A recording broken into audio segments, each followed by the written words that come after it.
We've been talking about the heat and humidity. I guess it was time, though. 4th of July, summer's here. We can't avoid it forever. We needed some dry time. I mean, the tomatoes, they like water, but they need a little dry time, a little hot weather. You're bringing that, but you're still sprinkling in some scattered storms. Yeah, we'll still have some rain as we head through the next week, but it was dry for the holiday, which is what's most important. Really did cooperate with us yesterday. We're pretty dry right now. We did have a couple of stronger storms earlier, but things have since really backed off. Max HD radar not showing too much activity. Most of this is south of the parkways right now. We maybe have a couple of cells trying to reform along the Hardin and LaRue County line just near Sonora. Notice how that cell is pretty much stationary, just blowing straight upwards. Also had this weakening downpour in Greene County that has since pushed to the south as well. But here on the metro, we have a lot of blue sky. It looks very, very nice out there from our First Savings Bank camera. 85 degrees at the moment.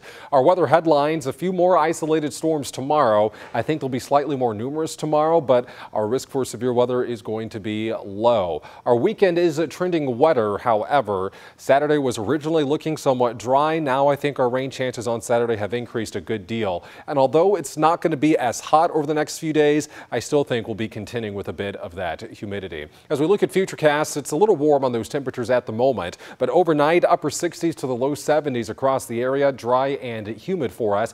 As we head into the late afternoon, mid to late afternoon, we'll be watching for some more spotty showers and thunderstorms to develop, but I think that's largely going to be to the east of I-65. This is actually a cold front that'll be pushing through, allowing some of those storms to take off. So more likely than not, you'll find yourselves on the dry side for tomorrow, but you can still keep that umbrella handy just in case. Heading into Friday, looking like the best day for us. Plenty of sunshine across the area. Temperatures only in the lower to middle 80s for most of us. Probably a few degrees warmer here in the metro, of course, because of that urban heat island, but I do expect us to stay dry through Friday.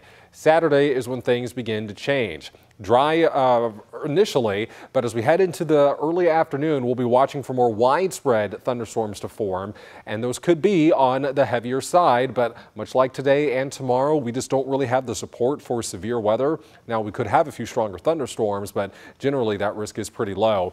Continuing to expect some more scattered showers and storms through Sunday, perhaps lingering into Monday just a little bit, but I think Monday would only be primarily a morning event before we see that heavier rain start to push off to our east into the mountains. Some of our models are much drier on Monday.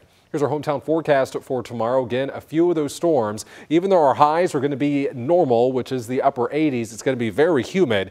So it's going to feel like the middle 90s for a lot of us. Winds somewhat light too, only out the west around 5 to 10 miles per hour. So any storms would be on the slow side. Here's the 7-day forecast. 86 on Friday, 60% chance for those showers and storms through our weekend. So I do think it's a fairly good bet we'll see them. Also notice how temperatures kind of slowly decline as we head into early next week. Only 82 on Monday with some of those early showers, and then rain chances for the second half of next week.